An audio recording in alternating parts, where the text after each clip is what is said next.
زمان أول مرة أقف على stage بالنسبة لي يعتبر stage كبير ومسرح كبير، كان بنتكلم في حوالي من 100 ل120 واحد اللي حاضرين، وده ساعتها كان بالنسبة لي اسمه مسرح كبير، لأن كان أول مرة أقف قدام جمهور بالمنظر ده. عايز أقول لكم إن المايك لو كان سنتيمترات ناحية قلبي، كان زمانكم بقيتوا سامعين دقات قلبي بدل ما انتوا سامعين الكلام اللي أنا بقوله. ركبي كانت بتخبط في بعضها، جسمي كان يعني بُص كنت باعرق من إيدي جدًا، كنت مرعوب، دماغي كانت فاضية،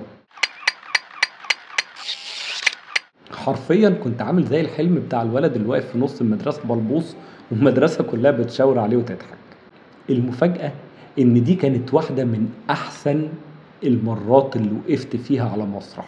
الخوف من المسرح حاجة طبيعية جدًا، ومش هابقى بابالغ لو قُلت إن حوالي 75% من الناس اللي بتقف على المسرح بيبقى عندها قلق وتوتر. وده ممكن يكون حاجة كويسة وممكن يكون حاجة وحشة، وهاقول لكم إزاي بعد ما أشرح لكم أصلًا إحنا ليه بنخاف وإحنا واقفين على المسرح. وإحنا واقفين على المسرح ببساطة بنخاف من أحكام الناس علينا، بنخاف من الحاجة اللي بنسميها متلازمة المحتال أو الimpostor syndrome. فكرة إن أكيد اللي قاعدين دول عارفين أكتر مني، أكيد هيطلع واحد يقول لي ولا الكلام اللي أنت بتقوله ده قديم، أنت أسوأ public speaker موجود في حياتي، أو الأسوأ من كده إن يبتدوا يبصوا في تليفوناتهم وينشغلوا عني أو يسيبوني ويمشوا، أو يخرجوا وبيقولوا كانت توك مملة ورخمة وثقيلة. عارفين كده لما بنحب نهدد حد إن إحنا هنتريق عليه ونقول ده أنا هاطلعك مسرح، هي دي اللقطة. فكرة إن أنا هاطلعك في حاجة يبقى الناس بيتريقوا عليك فيها، هنعمل عليك حفلة.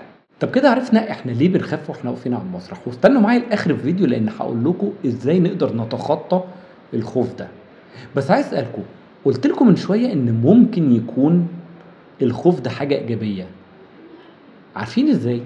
عارفين نظرية fight flight or freeze لمّا بيبتدي ييجي لنا نسبة خوف قليلة الأدرينالين بيبتدي يشتغل، زي كده لمّا تبقى ماشي في الشارع ويطلع يجري وراك كلب، والّا تلاقي موقف محتاج إنك أنت تطلع تجري ورا حرامي، أو داخل سباق وخلاص أنت نمرة 1 ونمرة 2 هيحصّلك على طول، فبييجي جواك طاقة بسرعة إن أنا أفلت وأعدّي.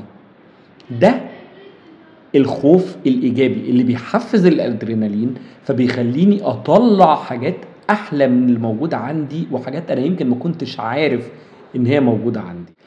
النوع الوِحِش من الخوف هو لمّا يتملّك منّي، فيوصّلني لflight إن أنا أسيب الstage وأمشي أصلًا وأهرب، وشُفنا ناس كتير أوي لمّا بييجوا على المسرح يلاقوا المايك كده موجود يقوموا سايبينه وماشيين، أو الأسوأ فيهم كلّهم الشاشة ما علّقتش، ده الfreeze لمّا أهنِّج على الstage على المسرح وما أبقاش عارف هاقول إيه ولا أتصرّف ولا أتحرّك. على فكرة حصلت لي مرّة، وهاقول لكم إزاي الواحد ممكن يتداركها في الفيديوهات اللي جاية.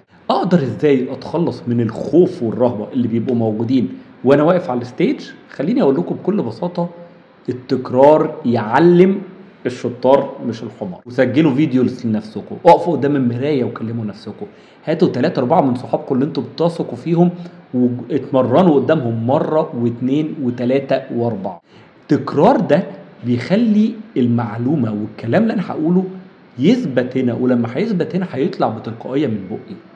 دي نمرة 1، نمرة 2 هيكسر الرهبة، لإن كل مرّة هاغلط فيها وهاسمع الfeedback بتاع الناس، فهاطوّر من الطريقة ومن الحاجة اللي أنا باقولها، وهاصدّق الكلام اللي أنا باقوله، فهيبقى طالع بتلقائية رهيبة. لو أنت أو أنتِ بتواجهوا نفس المشكلة دي لمّا بتطلعوا على الstage وبتبقوا خايفين ومقلّقين وحاسين إن مش عارفين نعمل إيه، كمّلوا بقية السلسلة دي، لإن في كل فيديو هتلاقوا فيه نصيحة أو معلومة تفيدكم في إن إحنا نتخطى الحاجز ده. وزي ما أنا في يوم من الأيام كان عندي القلق ده والهواجس دي وعرفت أتغلبها بشوية tips بسيطة، عارف جدًا إن أنتم كمان تقدروا تعملوا ده. الخوف والقلق والتوتر حاجات عادية جدًا إن إحنا نحس بيها ونمُر بيها، وهي اللي هتدّينا الطاقة والحماس والبنزين، القوة إن إحنا ننطلق ونطلع لقدّام. أهم حاجة ما نسمحلهاش إن هي تتمكن مننا، وعلشان ما نسمحلهاش إنها تتمكن مننا عايزكم تسألوا نفسكم في أي مرّة تطلعوا على المسرح